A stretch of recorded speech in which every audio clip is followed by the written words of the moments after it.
hasta que los policías se quedan sin balas. Epa, Pero estaba ella- cargada Elena. Claro, pero ella no se queda sin balas. Ella y el marido no se quedan sin balas. A todo esto que hace Elena, los agarra, eran 4 policías, los desviste, No. los deja solamente en su ropa interior y los obliga durante varios días a limpiarle la casa, a servirla como así, sirvientes de... Es el momento de la charla histórica, es el momento de mi amigo Ezequiel Núñez Corniglia. Hola, Eze, ¿cómo estás? Hola, Osvaldito, ¿todo bien? Hoy Bien. con música. Con música y todo, sí. A veces ponen música, ¿viste? a veces ponen Como música. operadores ahí detrás. Sí. Bueno, ¿todo bien? ¿Todo bien, vos? Bien, bien, todo tranquilo. Bueno, hoy lo prometido es deuda, como siempre. Así el es. programa anterior dijimos que íbamos a hablar de bandidos o bandoleros rurales Así es, de aquí de la República Argentina. así es. Y mientras comparto el video para que lo vea más gente, Muy bien. podemos... Mucha gente siempre, ¿eh? Sí. Y después con los sucesivos días lo siguen Sí. viendo varias personas. Sí, sí. Así que bueno, uno trata de difundir cositas interesantes, ¿viste? Está bueno, está bueno. A ver, lo que más posible, por lo menos. Ahí estamos. Bueno, hoy bandoleros. Estos bandoleros son argentinos, ¿no? Todos bandoleros argentinos. Y bueno, lo último, una mención especial de un hecho de un par de bandoleros que no son argentinos, pero muy conocidos que, bueno, vinieron acá a Argentina. Lo dejo para lo último eso. Ajá, muy bien. Bueno, cuando quieras arrancamos a ver por dónde, decime qué es lo que... ¿Cuántos trajiste? ¿Cuántos bandoleros trajiste? Y hoy son... ¿Cuántos te entraron en el bolso? A ver. Vamos a contar. 1, 2, 3. Vino con un bolso con 3 bandoleros, 5, 6... No, hay más, hay más. 7 bandoleros. 7 bandoleros. Mirá, yo me había anotado algunos bandoleros hoy. A ver. Yo me había anotado 1, 2, 3, 4, 5, 6, 7 bandoleros. Claro. A ver, ¿Serán los mismos? serán los mismos, pero qué interesante, me gusta. Bueno, bandoleros, le quiero decir que a nuestra amiga La Chava, que nos escucha siempre, nuestra amiga La Chava, me dijo el otro día que se quedó enganchadísima con las historias. Le encanta este momento, pega la oreja a la radio, hace silencio, así que le mandamos un saludo muy grande, ¿eh? Bueno, muchas gracias. A ella y a todos los que Sí, están a ahí. todos los que miran y Pero bueno, comentan. ella me quedó porque me dijo, dice, yo me quedé con la oreja pegada a la radio en silencio. Me llegó el mensaje después cuando habíamos terminado y estaba ahí, obviamente, pegada a la radio. No sé si en una chanchita, donde escucha, pero bueno, está ahí, escuchando la radio. Así que tenemos en ese bolso que trajiste hoy 7 bandoleros 7 argentinos. bandoleros argentinos, si mal lo conté. Vamos a empezar primero por Santos Guayama. Ajá. Santos Guayama era un bandolero que nació en San Juan. Nació y murió en San Juan. Mira se vos. dedicaba ahí al pillaje y al cuatrerismo. Pillaje. Pillaje y ¿Pillaje qué es? Pillaje es cuando se hacen robos chicos y demás. Ah, mira. Y cuatrerismo. Cuatrerismo. Cuatrerismo cuando roban ganado. Claro. Robo de ganado y demás. Santos Guayama. Santos Guayama se llamaba el hombre. Nació en 1830 en San Juan, como dijimos. Sirvió al Chacho Peñalosa. Ah, mira vos. Las legendarias montoneras del Chacho Peñalosa. No, las montoneras de Güemes, perdón. Sirvió al Chacho Peñalosa y a Felipe Varela.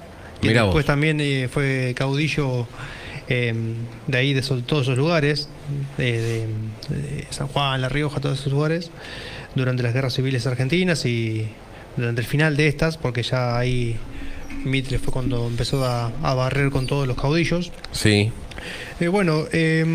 Particularidad y no, Ujú. porque particularidad en cuanto a ladrones, pero no en cuanto a los que vamos a ver hoy, que parte de lo que robaba lo repartía a los necesitados. ¿Ah, sí? Sí. Pero Santo era el nombre. Santos Santos era el nombre, Pero sí. bueno, ahora después vamos a ir a una cosa con el nombre. Ah, muy bien. Porque hay algo muy interesante ahí con el nombre de él.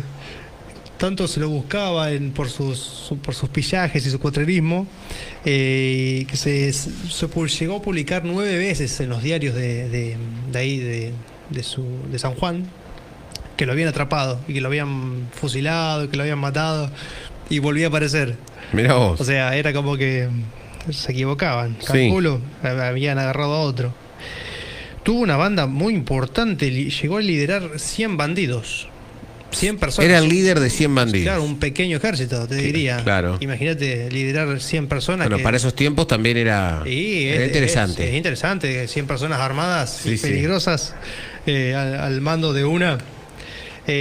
Bueno, no hay mucho. La realidad es que no hay muchos datos sobre Santos Guayama. Sí hay mucho mito. Se sabe que fue atrapado y fusilado en 1879, ahí en San Juan. Y tenía como amigo, no sé si como amigo, frecuentaba la capilla del famoso cura Brochero. Ah, mira vos. Sí. Bueno, por lo que he encontrado, la intención de Brochero era alejarlo a Santos Guayama de las acciones, de sus raíces delictivos. Ah, mira. Por eso lo recibía, le daba sermones y qué sé yo. Pero bueno, Santos Guayama seguía en la suya, ¿no? Bueno, como muchos hoy, ¿eh? Claro, bueno, que por lo menos repartía lo que robaba. Bueno, sí. Está bien. Santos Guayama. Claro, bueno, a raíz del nombre de Santos Guayama. A ver, sí. Y de que esto que ayudaba a mucha gente y demás con lo que repartía. Sí.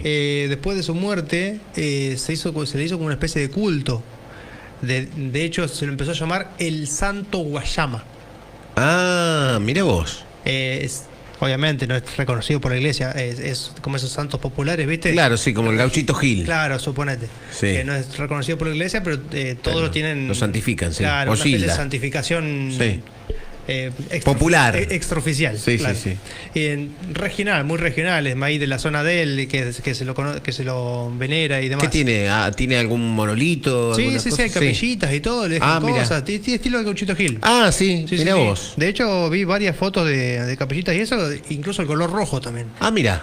Del Gauchito Gil. Bueno, pero no hay mucho más de Santos Guayama por el hecho de que no fue muy documentado el tema, por ahí por la época, ¿viste? Y demás.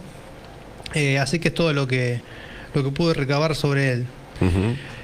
Segunda, vamos a hablar de una bandolera, de Martina Chapanay. Mira vos. Martina Chapanay, seguramente muchos la han escuchado. Nació en las lagunas de Guanache, entre unas lagunas que hay entre Mendoza y San Juan. Era descendiente, o sea, era de una tribu de huarpes. Vendría siendo mendocina. Sí, ahí están entre Mendoza y San Juan, viste como Entre San Juan y Mendoza. entre lo que pasa que ella es de antes todavía, es de 1799 cuando nació ella. O sea Claro, no tenía nada de menos definición ahí. registros, olvídate. Chapanay, por ejemplo, ¿viste cuando hicimos el capítulo de los apellidos? Sí. Chapanay justamente significa zona de pantanos. Justo O sea, nació en la era por el laguna. lugar, Claro, sí. Se llevaba, su padre ya le decían Chapanay. Claro. Y ahí venía el apellido. Y ahí viene el apellido de ella. Era muy hábil con los caballos, se destacaba por eso en su juventud, y llegó a ser también en su juventud chasqui de San Martín. O sea, San Martín tenía, cuando gobernaba la zona de Cuyo y estaba preparando su cruce de los Andes, Sí. tenía una red de espías y charquis que le iban... ¿Charqui qué viene siendo la definición? Chasquis, perdón. Chasqui. Charquis. Los chasquis se les llamaban en el Imperio Inca antiguamente a los mensajeros. Como no había caballos en mira. el Imperio Inca, mandaban gente corriendo, ¿viste? Entre las montañas con mensajes. Iban corriendo. Con paquetes, sí, claro. Claro. Bueno, O a caballo, ¿o no? No, ahora sí, ella sí. Claro. Pero en el momento del Imperio Inca no había caballos. No, claro, En sí. América. Sí. Así que iban corriendo.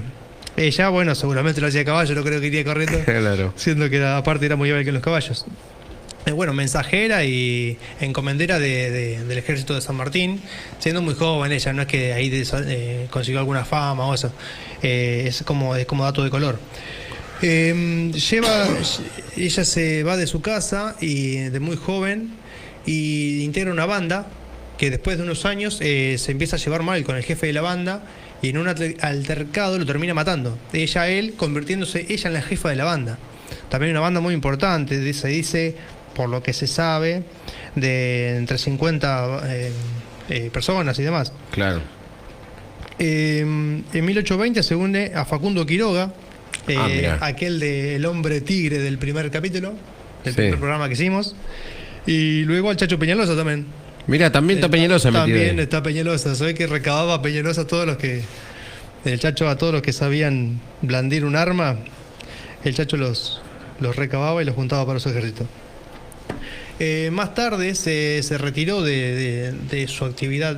Bueno, esto realizó varios raíces delictivos, esto es cierto también, por eso está hoy en este programa.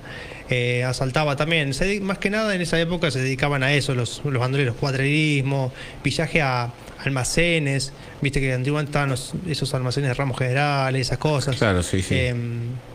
Se dedicaba a eso. Sí, tipo una pulpería. Pulperías y esas Claro, cosas. sí, sí. Robaba un poquito más a la gente común. Claro. Ahí era más brava. Sí. Es la realidad.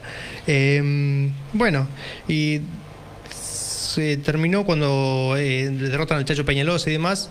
Ella termina como rindiéndose y le dan un puesto de sargento mayor en la policía. Ah, mira cómo escaló. Acá se da lo más enigmático, no sé, o lo más curioso de la historia de ella, que ella era muy amiga del Chacho Peñalosa, y cuando ella empieza a trabajar en la policía, uno de los sargentos era quien había justiciado al Chacho Peñalosa, uno de los que había matado al Chacho Peñalosa. Y ella lo va a buscar en un momento, en un encuentro que hay. Se lo encuentra y lo reta a duelo, adelante de todos los demás. Ah, la mierda. Lo reta a duelo delante de todos. Lo que se dice hoy una picante sería. Claro. Y aparte, todos la conocían, sabían que era brava, que sabía blandir armas, sí. tanto de fuego como cuchillo, como lo que fuere. Sí. De hecho, al jefe de la banda que mató antes lo mató con una lanza. Lo mata con una lanza. Con una lanza. Entonces lo reta a duelo al comisario y el comisario no solo se descompone en el momento, sino que el otro día acusa baja, se retira de la policía. No quería saber más nada. No quiso saber más nada. Claro. Arrugó, feo. Diríamos. Bueno, ella al final termina muriendo de vieja. Se queda viviendo ahí cerca de la zona donde ella había nacido y demás. Y termina muriendo de vieja. No tuvo un final triste, ella por lo menos. Así que bueno, tuvo un final feliz, entre comillas, Martina Chapanay, la bandolera de aquellos lugares. Muy bien. Podemos seguir con uno bastante conocido también, que he sentido nombrar yo muchas veces, por lo menos, que es Juan Bautista Bairoleto. Bairoleto. Famoso Bairoleto, militante anarquista. Juan Bautista. Nosotros tenemos un Juan Bautista, amigo nuestro. Ah, claro, Afonso, pero este es Bairoleto. Claro, y creo que no es bandolero ni bandido. Creo que no, hasta ahora no nos enteramos. Por ahora no, por lo menos. Claro, así que Juan Bautista Bairoleto. Era militante anarquista. Ajá. Así como curiosidad. Huye de la ley tras matar a un comisario en un burdel, en un prostíbulo. Sí. Se ve que se habían enamorado de la misma señorita ahí adentro. Y bueno, tras una discusión, él mata a un comisario también que frecuentaba el lugar, seguramente para cuidar a la gente. El comisario. Pongamos eso. Bueno, ¿De dónde era? Él era de Santa Fe. ¿No? Santafesino. Sí, no había dicho, perdón. Nació en 1894, Juan Bautista Bairoleto. Mirá vos. Bueno, después de matar al comisario empieza su raíz al tener que escapar y ya ser buscado por la ley. Medio que, entre que no le queda otra y un poco que ya medio la tenía pensada, empieza a dedicarse a los robos. Claro.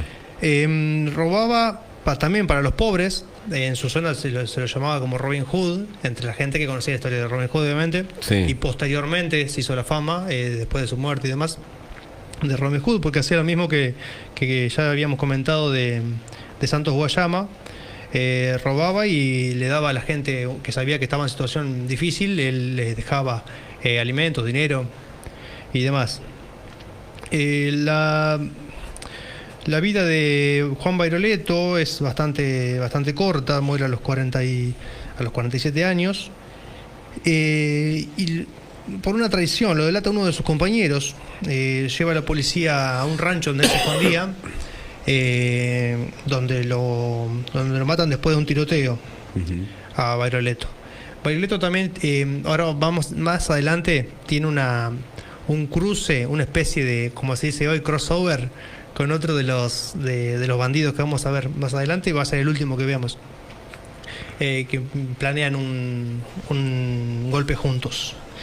Bueno, él lo matan ahí, como te digo, después de que uno de sus mejores amigos, aparte uno de los que lo había acompañado en en la mayoría de sus robos y demás, por dinero. Lo traiciona y lleva a la policía a la cabaña donde él se escondía. Claro, lo delata. Claro. Está enterrado. Para esto ellos habían ido a Mendoza. Esta parte no la omití. Habían ido a Mendoza, tanto escapando de la policía como siguiendo con su raíz delictivo. Habían llegado a Mendoza, ahí es donde lo matan, y está enterrado ahí en General Alvear, en Mendoza. Juan Bautista Bairoleto. Podemos seguir con otra mujer. Otra mujer. A ver, ¿me dejás adivinar? A ver, si yo tengo otra mujer acá. A ver, porque hay varios. Yo traté de tomar los que me No, vos sabés más... que traje una sola mujer yo, anotada, porque digo, me va a traer una sola. No, ahí me ganaste. ¿Vos habías anotado a Chapanay nada más? Martina Chapanay. Claro. Sí. No. La siguiente, en realidad es inglesa la siguiente. Ajá. Es inglesa, se llamaba... Habré pensado que era inglesa. Claro, bueno, se llamaba Elena Greenhill Blaker. ¡Apa! Así que... La señora Elena le vamos a decir, porque el apellido es bastante difícil. Bueno, de hecho se la conocía como Elena simplemente. Ah, sí. Era Elena. Era Elena, y bueno... La bandolera. Los registros posteriores, bueno, estaban el apellido y demás. Greenhill Blaker. Nació en Yorkshire. Ah, qué buena pronunciación. Bueno. ¿Dónde es eso? En Inglaterra. Inglaterra, ahí cerquita de Londres. En Inglaterra, en 1875. De chica, su familia se fue a Chile, a vivir a Chile, y con su padre y con su madre, pero ella quería irse de su casa, y la manera que encontró para hacerlo fue casarse con un hombre que al poco tiempo se la trajo a vivir a Argentina, a Río Negro, más precisamente. Ella tenía 17 años. Mirá vos. Antes se casaban jóvenes. Claro, y aparte ella se quería ir de la casa de sus padres, y bueno, fue la forma que consiguió un hombre muy mayor, que de apellido Coria. ¿Coria? Coria, lo que logré encontrar. Bueno. Bueno, ellas se van a vivir a una estancia, una hacienda, cerca en la provincia de Río Negro, pero también cerca del Río Negro, del río. Y surge un hecho muy extraño en el cual su esposo sale a arrear unas ovejas, por lo que se sabe, y no vuelve más. Lo encuentran un par de días después con la cabeza aplastada a piedrazos. Por extrañas razones que no están muy claras, la policía la culpa a ella del asesinato y le atribuye como una viuda negra. Claro, sí, pero le atribuye un amante, y supuestamente ella habría mandado a su amante a matar a su marido. Ah, mira. Pero obviamente no había ninguna prueba de ello. Esto, al igual que a Bairoleto, esto la inicia en su vida delictiva, por esto de andar escapando. Ella en realidad primero escapa un tiempo, un corto tiempo, la encuentran, está presa. ¿Dónde la encuentran, se sabe? No, lo encontraron cerquita, ahí. Ahí nomás. Escapó mucho tiempo, ¿no? Claro. Unos días, suponete un par de semanas.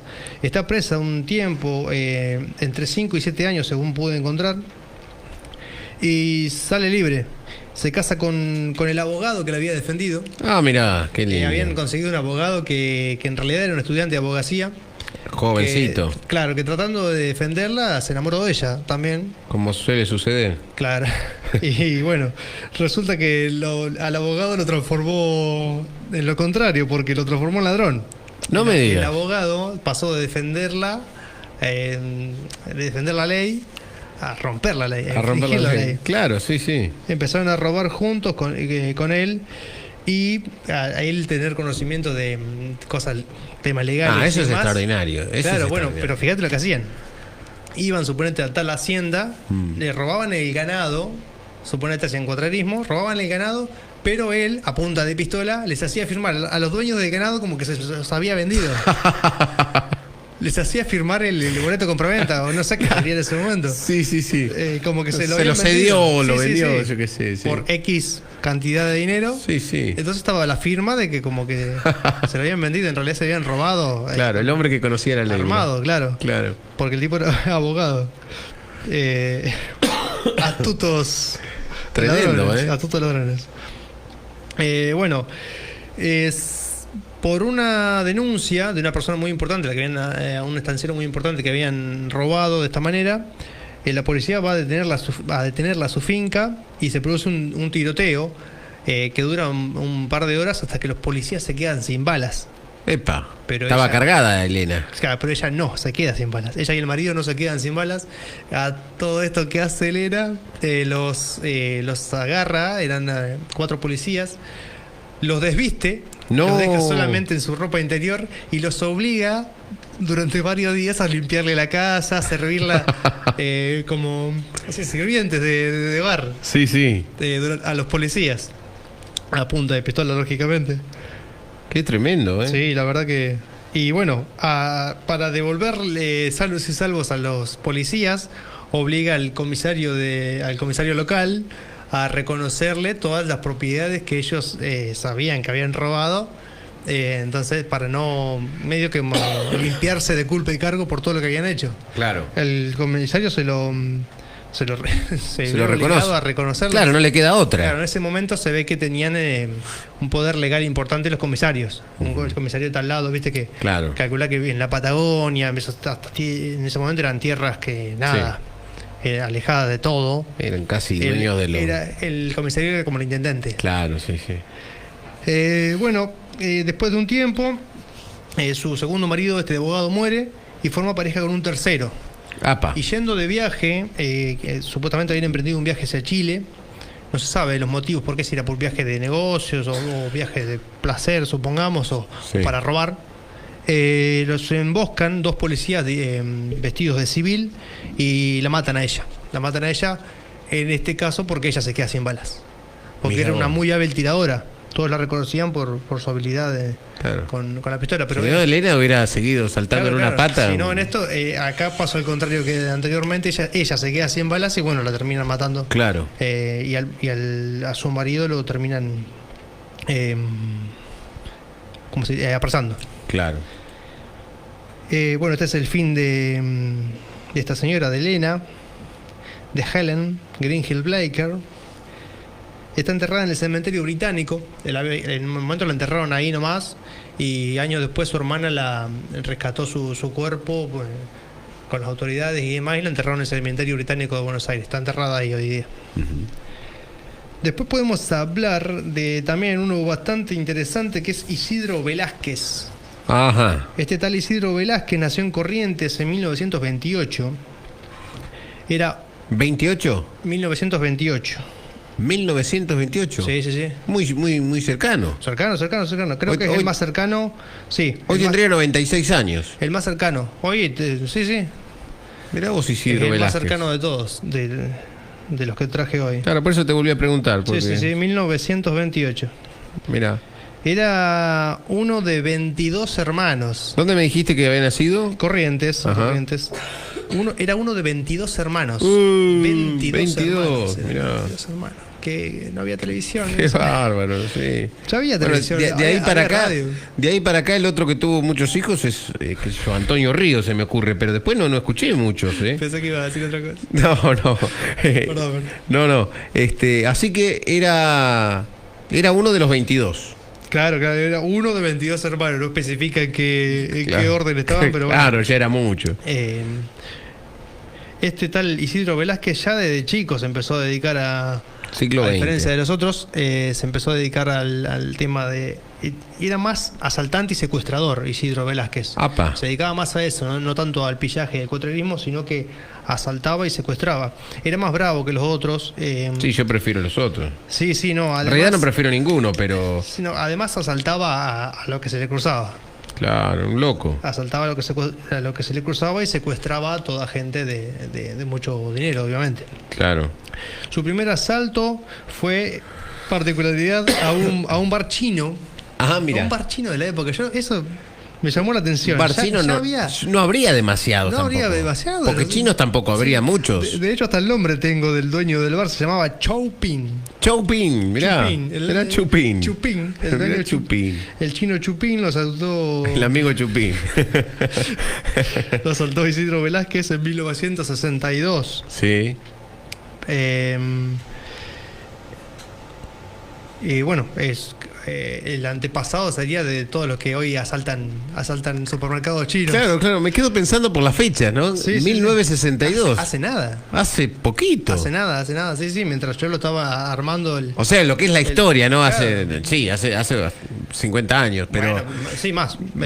Pero bueno, igual, es relativamente poco. Claro. Calculá que en 1962, no, mi vieja no había nacido. No, 63 años.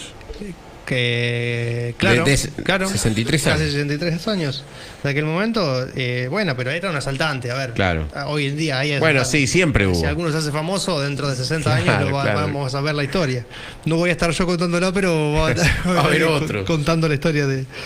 tiene otro asalto también particular, tenía una forma particular de asaltar en la ruta, que junto a sus ayudantes, tenía un par de ayudantes, cortaban árboles y los tiraban a la ruta, por ende los autos que pasaban o camiones tenían que frenar y ahí los asaltaban.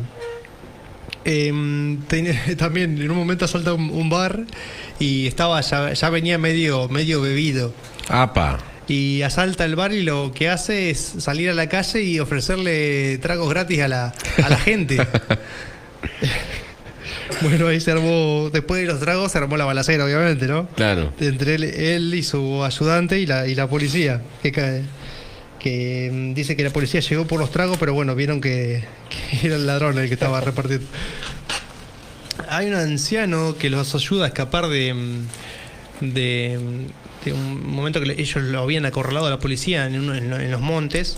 Y un anciano que vivía ahí los ayuda a escapar, siendo que él tenía un gran conocimiento del terreno. Él después vuelve y le deja mucho dinero a ese anciano. Él tenía la particularidad, no lo hacía como los otros por gusto, esto de darle dinero a la gente, sino a quien lo ayudaba lo recompensaba cuantiosamente, digamos. Claro, o sea, le decía, no le daba 2 pesos, le daba muy buen dinero a quien lo ayudaba a escapar de la policía o dándole alimento, agua y demás. En 1966 matan al intendente de Laguna Limpia, que es una localidad del Chaco. Al intendente matan. Claro. En realidad entran a asaltar a la casa, él y su ayudante, y matan al intendente. A raíz de esto, la sociedad rural en ese momento, porque ya habían empezado a incursionar no solo en el secuestro de estancieros, sino que ya un poquito en el cuatrerismo también, habían empezado a reclutar gente, y todo esto le valió que la sociedad rural argentina, en aquel momento, emitiera una recompensa de 2 millones de pesos por él, que era una suma importantísima, vivo o muerto. 2 millones de pesos. El final de Isidro Velázquez llega también a raíz de una traición. Él tenía 2 ayudantes, uno que era una señora que era una maestra y otro que era un hombre que no especifica bien a qué se dedicaba, pero bueno, cada tanto ayudaba en los robos a Isidro. En la ciudad de Pampa Bandera, en Chaco, y los contacta para realizar un robo, un secuestro en realidad de un estanciero, y ellos resulta que ya habían acordado con la policía para entregar a Isidro Velázquez, claro, para cobrar esa recompensa que yo digo que había ofrecido la sociedad rural. Claro. ¿Qué hacen? Acuerdan con la policía que ellos van a ir con los 4 en un auto. Esto ya te da de la época también, ya había autos ahí en ese momento. Y al cruzar un puente que está ahí en el lugar, estos 2 ayudantes que venían de conductora y acompañante se van del auto, se bajan, se tiran del puente, y resulta que a los costados del puente había 30 policías. Claro. Todavía forma. se revientan el auto a balazos. A su ayudante lo matan en el acto y él, malherido, logra escapar unos metros, suponete 3 cuadras, hasta un monte que había. Justo cuando está por entrar en el monte, que podía escaparse, una bala lo alcanza en la cabeza y lo mata. Bueno, de Isidro Velázquez también hay, como decíamos antes, capillitas y demás. Porque, Sí.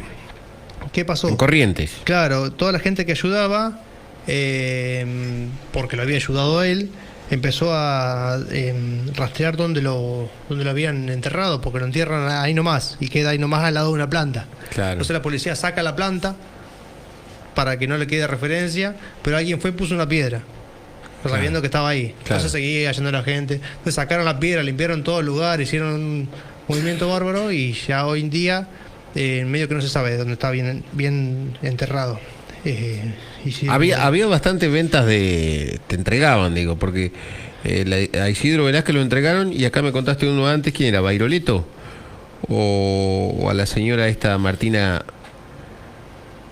Bueno, a alguien entregaron acá antes que me contaste. O yo lo soñé. A Bairoleto. A Bairoleto, claro. Bairoleto lo delata uno de sus compañeros. A Bairoleto. Y a este Isidro también no un compañero, pero bueno, lo sí, un par entrega. de ayudantes ocasionales que él tenía lo entregan por Lo la entregan. recompensa esta que... Claro. Tenía una particularidad Isidro Velázquez, que dibujaba muy bien, hacía muy bien caricaturas. De personas. De personas. Claro, y sí. él conocía a todos los comisarios de los lugares No me digas, donde lo iba iba. dibujando. Los dibujaba y le dejaba el dibujito donde él robaba y se iba, le dejaba el dibujito del comisario. La caricatura, obviamente, de burlesca del comisario, Sí. la dejaba en el lugar donde robaba este muchacho. Que, Tenía algo de arte también. claro. Bueno, así terminó la vida de Isidro Velázquez. Muy bien. Bueno, nos queda el que para mí es el más interesante, porque es el menos peligroso, digamos, de todos los bandoleros y bandidos, que es el famoso mate cocido. Mate cocido. ¿Lo habías anotado? Sí, mate cocido. Sí, Sí. porque debe ser el más conocido. Junto a Bairoleto deben ser los dos más conocidos. Bueno, mate cocido, que es muy gracioso porque le decían así. Yo siempre pensé que era por el mate cocido. Claro. Bueno, resulta que es porque tenía una cicatriz en la cabeza. O sea, tenía el mate cocido. ¡Qué ingenio! Es muy ¡Qué bueno. ingenio muy lindo! Es muy lindo. Muy bueno, muy bueno. Tenía una cicatriz en la cabeza. Así que tenía cicatriz en la cabeza, por eso era mate cocido. Tenía el mate cocido. Tenía la Está muy cicatriz bien. de la sutura, ¿viste? De la sutura en la ¿Qué cabeza. sería pelado? ¿Estaría visible o le faltaría pelo capaz? No, yo vi la foto, sí, lo que pasa es que le faltaría Claro, pelo claro. en Claro, la entonces- parte de la... Pero qué bueno quién se lo puso, Claro, tremendo. yo Muy lo había bien. escuchado varias veces, pero bueno, me enteré ahora investigando bien para el programa por qué era. Mientras se me rompió el cierre de la campera, quiero decir... Bueno, ya lo vamos a reparar. quien Eso está es un vi- momento histórico. Para quien está escuchando por la radio... Mirá lo que me dice. Yo este mensaje no lo puedo dejar pasar porque hay gente que está... A veces yo me distraigo con los mensajes, pero este mensaje es muy lindo porque me dice alguien. Mi abuelo era mendocino. Ya sé de dónde vengo, me dice. Amalaya es espíritu raro y combativo, dice. Y más abajo me pone, mi abuela se llamaba Martina y mi abuelo Isidro. Este es tremendo. No será el Este es hijo- tremendo porque mirá que estamos, Isidro, Claro. estamos hablando de 1927. Sí, más cercano, sí. Martina no se hubieran conocido. porque Claro, no se hubieran Martina- conocido. Pero bueno, Pero este Isidro puede ser, ¿eh? puede ser un... Ojo. Puede venir por ahí.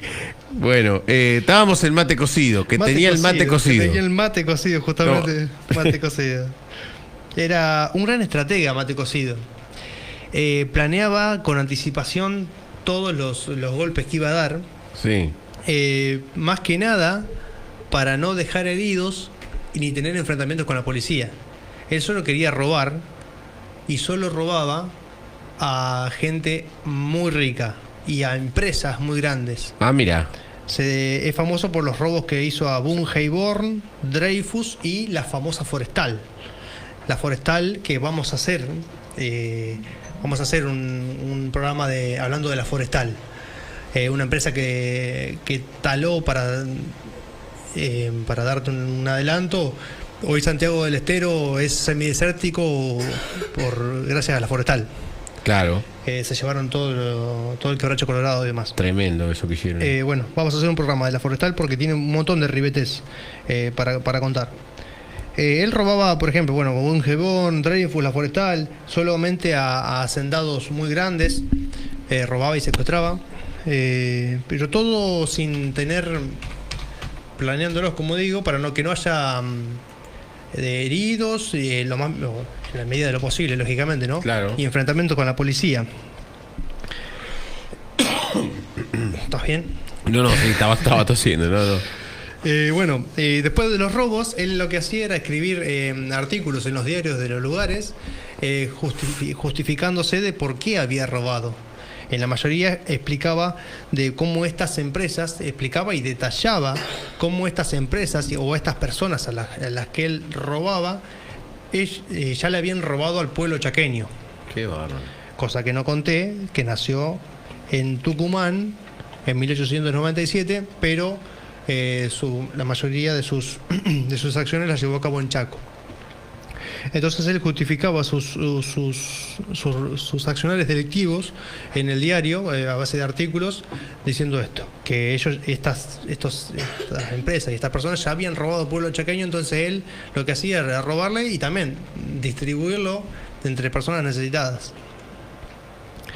Tiene un encuentro, como ya habíamos anticipado, con Bairoleto. En su momento, porque Bairoleto empieza a escuchar de que empieza a tener, era famoso mate cocido. Este mate cocido, perdón, ¿en qué año más o menos estamos hablando? Sí, en 1897 nació en Tucumán. Sí, y tiene un encuentro con Bairoleto. Tiene un encuentro con Bairoleto, con Juan Bautista Bairoleto, que no es Afonso, es Bairoleto. Y porque Bairoleto ya había escuchado, y como él era militante anarquista, le gustaba todo esto de robarle a los ricos para darle a los pobres y demás. Entonces lo fue a conocer. Sí. Lo fue a conocer Bairoleto y planearon entre los dos un robo a una fábrica de taninos. Taninos son todos aquellos pigmentos que se extraen de diferentes lugares, minerales, plantas y demás, en ese momento eran para teñir cueros y demás. Ajá. Cueros y telas. Sí, sí.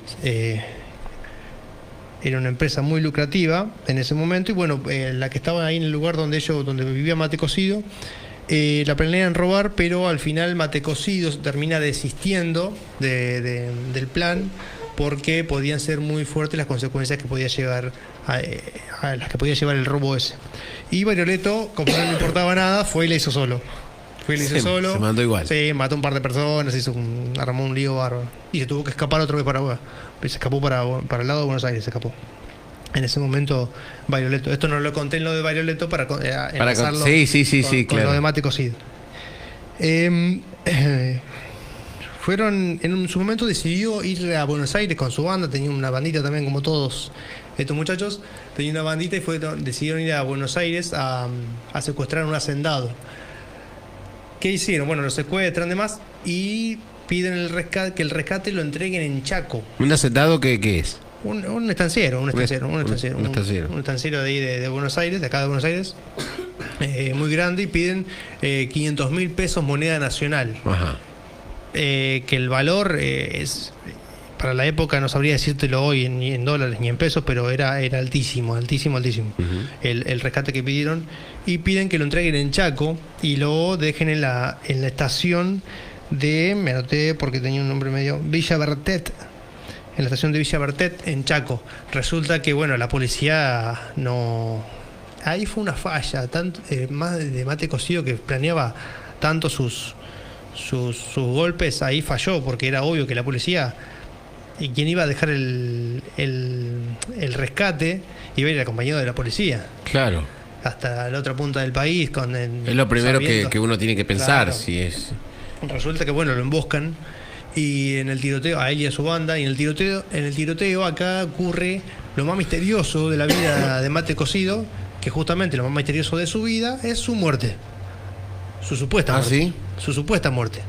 Porque lo hieren de gravedad, le pegan un tiro a la altura del abdomen, y él se escapa del tiroteo, y nunca más se sabe nada de Mate Cocido. No se encuentra más, no se dan más golpes de lo que él daba, no encuentran un cuerpo, no encuentran... pasaron todos los años que pasaron y nunca más se supo nada. O sea, pudo haber vivido muchísimo tiempo más también. Hay un montón de teorías y demás. ¿Cuál es qué teoría hay así que más? No, que más corre? La que más corre es que se murió en algún lugar y que iba corriendo por ahí, claro, quedó ahí. O quedó en algún lugar que no lo encontraron por mucho tiempo y el cuerpo estará bajo no sé cuántos metros de tierra. O lo comió un animal. O lo comió un animal, lo anda a saber. Claro. También leí alguna teoría de que tal persona con no sé qué nombre lo que pasa siempre, claro, en Córdoba, suponete, tenía la misma característica, la misma cicatriz, tenía la cicatriz en el mate cocido, claro, y demás, pero comprobables ninguna, claro, comprobables ninguna. Bueno, final extraño y misterioso el de mate cocido, uno del el más conocido y el que más a mí a ver, no quiero ser polémico, pero el que más viste, el que más te llama por el tema de que solamente quería en su imaginario devolver lo que ya le habían robado al pueblo. Claro. En su imaginario, y además planeaba todos los golpes sin que haya heridos y demás. Entonces era el menos violento. Era un estratega interesante, claro, interesante a la hora de hacer esto. Es como el que roba bancos y solamente roba bancos, ¿ves? Y no hiere a nadie. Claro, una cosa medio Vitete Sellanes. Claro. Es más acá en el tiempo. Qué linda historia es. Bueno, y para finalizar, mencionar así como curiosidad, ¿has escuchado alguna vez en alguna película o algo? Yo he escuchado muchas veces los nombres de Butch Cassidy y Sundance Kid, dos famosísimos también bandoleros del oeste de Estados Unidos. Se han hecho películas y todo de Butch Cassidy. Resulta que Butch Cassidy y Sundance Kid estuvieron en Argentina. Después robaban bancos, se dedicaban más que nada, hacían de todo, pero más que nada se dedicaban a robar bancos, de manera violenta y demás. Ellos y su banda. Y se escapan a Argentina, se escapan de Estados Unidos, y vienen a Argentina en 1901. Acá se compran una hacienda con la que habían robado en Cholila, en Chubut. Están un par de años viviendo acá, están 6 años viviendo acá, hasta que, bueno, entre que seguían robando bancos, robaron el banco de Río Gallego, o sea, seguían acá haciendo lo mismo, claro, robando bancos. La policía les empieza a seguir el rastro, a contactarse con policía de Estados Unidos y averiguando que eran ellos. Se tienen que escapar a Chile. En Chile también los estaban esperando. También los corren de Chile, se van escapando y terminan huyendo a Bolivia, donde mueren acorralados en una cabaña, más o menos parecido a como murió Lavalle. Se dice que los acribillaron quienes estaban tirando la cabaña, pero lo más probable es que se hayan suicidado antes que los agarren. Claro. Butch Cassidy y Sundance Kid, muy famosos bandoleros estadounidenses que, bueno, estuvieron acá en Argentina haciendo de las suyas también. Bueno, ¿qué nos quedaba? A mí nada. ¿Qué nos queda? Nada. Bueno, qué lindo lo de Isidro Velázquez. Qué lindo lo de mate cocido. O sea, lindo, digo, como historia, ¿no? Sí, interesante. Y me llama mucho la atención lo de esta señora Elena. Me llama mucho la atención lo del abogado. Lo del abogado, genial. Lo de secuestrar a la policía, tenerlos ahí haciéndole los quehaceres. Lo hizo hacer. Bueno, son los que más ¿Vos te habías notado algún otro? Tienen cosas. Yo había notado a Vicente Gascón. Sí, algo leí. Y Andrés Bazán Frías. Sí, lo crucé leyendo, pero bueno, me tuve que seleccionar los que más. No, pero esto no los tenía conocido a fondo, así por arriba nada más. Y la verdad, una historia muy, muy interesante de estos bandoleros. Y bueno, los detalles, ¿no? Los detalles son lo que a mí personalmente lo que más me gusta. Los detalles. Desde el porqué del apodo mate cocido. Es impresionante. Bueno, para el próximo martes, ¿qué tenemos? Bueno, para el próximo martes vengo intercambiando un personaje en sí Ajá. y una historia como la de hoy, de varios personajes o de alguna situación. Claro. Hoy vimos situaciones o varios personajes. El próximo programa vamos a ver un personaje en concreto. Esta te va a gustar, que ya me habías pedido. El próximo programa vamos a ver Juan Manuel de Rosas. Oh, muy bien. Juan Manuel de Rosas. Que te diría que ya te voy adelantando uno de los personajes y programas más interesantes que vamos a ver si nos da el tiempo, porque es muchísimo lo que hay que decir de Juan Manuel de Rosas. Bueno, ahí está. Vamos a tratar de ser puntuales en los 10-15 minutos siempre, para le decimos a la gente, para poder hacerlo completo, porque es un personaje muy interesante. Sí, muy interesante, muy extenso, muy controversial, viste cuando hicimos lo de Roca el programa pasado, también hay cosas que... Tiene muchas cosas que te pasa con Juan Manuel de Rosas, por lo menos a mí me pasa, que es preguntarte, ¿en serio tal cosa? O sea, claro, de volver a repreguntarte, porque va para un lado y va para otro. Sí. Pero bueno, muy interesante. Aparte, durante que él gobernó, entre comillas, después vamos a ver bien cómo era el tema de la gobernanza que tenía él, porque no era presidente ni nada, claro, era gobernador de la provincia de Buenos Aires solamente, sí, y encargado de las relaciones exteriores. Bueno, se dan hechos fundamentales de la historia argentina, como por ejemplo la histórica batalla de la Vuelta Obligado, claro, que son 3 batallas en realidad. Sí. Batalla, Vuelta Obligado, Paso del Tonelero y Punta Quebracho, que es, nos enfrentamos en ese momento a Inglaterra y Francia juntas. Es como que hoy nos invadan, es como que hoy nos invadan China y Estados Unidos, y les peguemos una paliza bárbara. Perdamos, pero le peguemos una paliza bárbara a los dos. Una cosa así. Sí. Bueno, tremendo. Así que bueno. Juan Manuel de Rosas para la próxima. Y esto de los bandoleros, la verdad, exquisito, impresionante, la verdad me encantó. Como me encantó todas las historias, pero bueno, yo cada vez me voy metiendo más con la historia. Así que bueno, muchísimas gracias, Ezequiel. Gracias a vos, Osvaldito, por el espacio, como siempre. Ezequiel Núñez Corniglia, charlando un poco de historia. Nos encontramos nosotros con este programa mañana de 19 a 21 horas. Ahora viene Alfredo y les decimos que el próximo martes la historia de nada más y nada menos que de Juan Manuel de Rosas, el restaurador. Chau, gracias.